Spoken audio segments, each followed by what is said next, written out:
सिद्धि की शादी के बाद वो ससुराल चली जाती है। पीछे रह जाती है भाभी रानी। सिद्धि के ससुराल जाते ही भाभी कहती है, अरे वाह जी वाह, सारे कपड़े मेरे। हाय रे पैंट, अरे वाह वाह, मजा आ जाएगा। अरे ये सिद्धि की अलमारी के सामने खड़े होकर क्या बड़बड़ा रही है? जा जाकर देख मेहमानों को विदाई की मिठाई मिली कि नहीं। अब हाँ माँ जी, क्यों नहीं, लेकिन पहले कपड़े तो बदल लूं। अब रानी आ जाती है सिद्धि के उन कपड़ों में जो वो ससुराल जाने से पहले घर छोड़ जाती है। अरे रानी, कुछ दिन रुक जाती। अरे ये तो सिद्धि बिटिया को मैंने ही दिया था, बड़ा ही फबता था उस पर, तुझ पर तो कुछ खास नहीं लग रहा। अब वो ना मेरे सारे कपड़े गीले थे तो सोचा पहन लूं। वैसे भी सिद्धि को कौन सा दिन पुराने आउटडेटेड कपड़ों को पहनना है। वैसे भी ये सूट तो मैंने तभी पहना था, वैसे खास है भी नहीं ये। हाँ ठीक है, लेकिन ना मेरी सिद्धि पर तो जमता था। सारे मेहमान चले जाते हैं और सिद्धि ससुराल से मायके पहली बार आती है। अपना घर, अपना कमरा, अपनी अलमारी। ये बोलकर जैसे ही सिद्धि अलमारी खोलती है तो सामने उसके कपड़ों की जगह कुछ और ही रखा होता है। माँ, ओ माँ, जरा कमरे में तो आना। सास और रानी वहां पहुंच जाते हैं। रानी ने पहनी होती है सिद्धि की जींस और टी शर्ट। अरे भाभी, ये क्या? ये तो मेरी बड़ी ही महंगी टी शर्ट है, इसे आपने घर में क्यों पहनी है? अरे बहुत मिलती है दीदी ये चौक की मार्केट में, 150 में। ओ भाभी प्लीज, ये एरोपोस्टल है, 2000 की एक टी शर्ट। ओह, 2000 में तो दीदी 4 साड़ी आ जाए।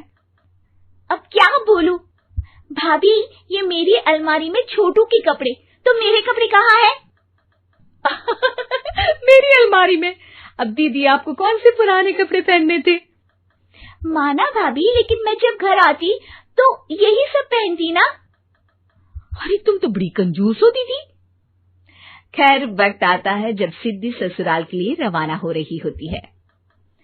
अरे रानी, अंदर से सिद्धि का गिफ्ट ले आ, लड़की पहली बार ससुराल से मायके आई है। रानी अंदर जाती है और एक सिंपल सी साड़ी लेकर बाहर आ जाती है। ये लीजिए माँ जी। सास बेटी को गिफ्ट देकर ससुराल भेजती है।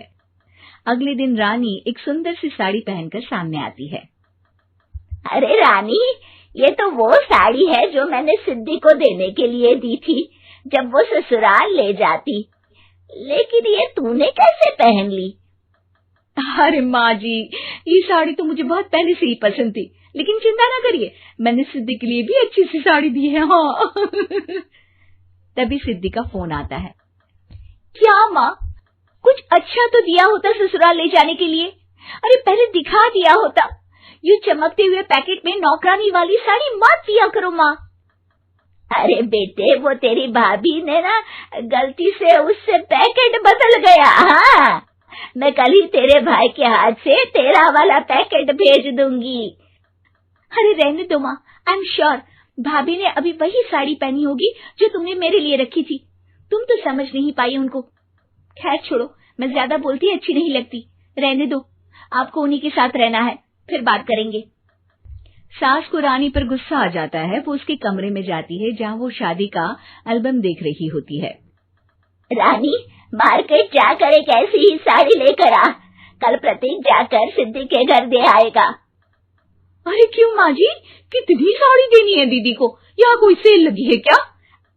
अरे चुप कर, मेरे बेटी के हिस्से की साड़ी खुद पहन ली, अब ज्यादा ज्ञान बांट रही है। एक दिन सिद्धि का फोन आता है। माँ, मेरी सास ने आप सबको खाने पर बुलाया है। सारे लोग सिद्धि के ससुराल पहुँचते हैं। खाना खाकर वो लोग निकल रहे होते हैं कि सिद्धि की सास सभी को गिफ्ट देती है। अरे बहन जी, बेटी के घर का खाना खा लिया, यही बहुत है जो आप ऊपर से गिफ्ट भी दे रही है। अरे बहन जी, आप भी कहाँ इन बातों पर विश्वास कर रही हैं। सास सभी को गिफ्ट देती है, लेकिन रानी को जो साड़ी देती है वो अजीब सी हरे रंग की लाल रंग के बड़ी छाप वाली होती है।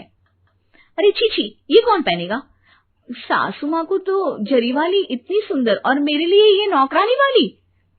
अरे भाभी, दरअसल मैं जब भी घर आती थी आप वापसी में ऐसी ही साड़ी देती थी ना, तो माँ ने सोचा कि आपको आपकी पसंद की ही साड़ी क्यों ना दी जाए। बेचारी रानी, बोलती भी तो क्या। सिद्धि और सास रानी का चेहरा देखकर हंसने लगती है, तो रानी समझ जाती है कि अपने ही बिछाए जाल में वो फंस चुकी है।